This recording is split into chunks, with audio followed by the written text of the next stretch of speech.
Hi guys, in today's video we're going to talk about the derivatives of trigonometric functions. We're going to begin by defining the derivative of sine x to be cos x.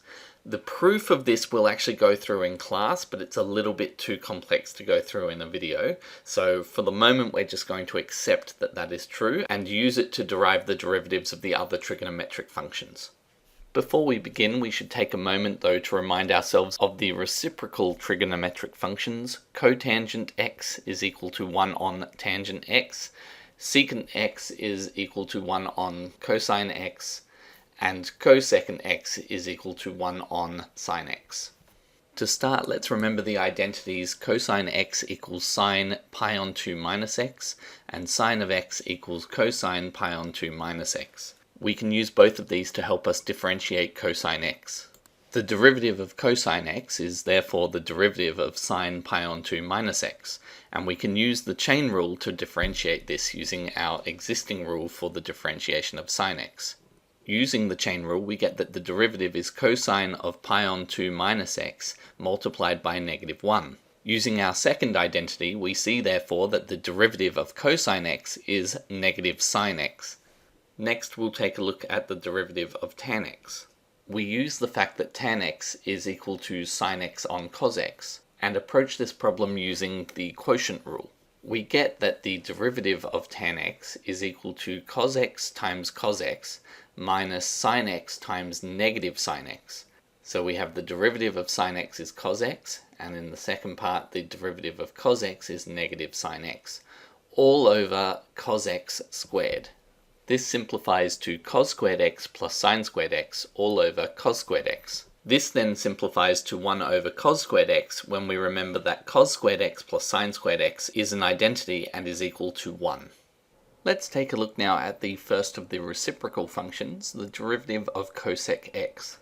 Cosec x equals 1 on sine x, so we can rewrite that as the derivative of 1 over sine x.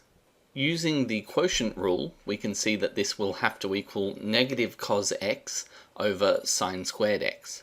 The first term disappears because the derivative of 1 is 0, and the second term will be the derivative of sine x, which is cos x, times 1, and we obviously have minus that second term in the quotient rule.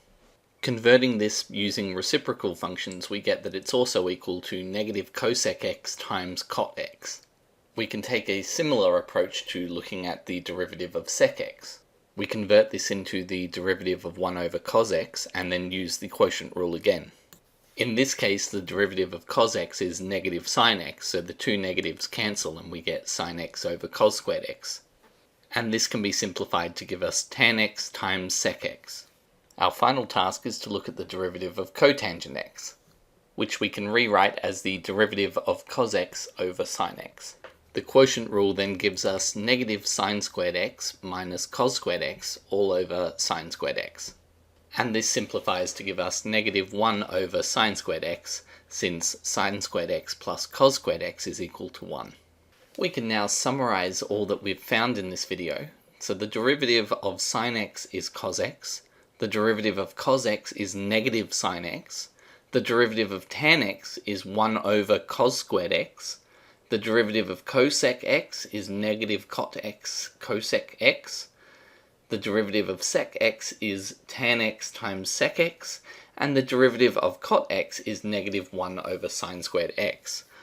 Obviously, we were able to find each of these rules relying only on the first. The derivative of sine is cos. All of the others can be found by simply following the chain or quotient rules and using the appropriate identities.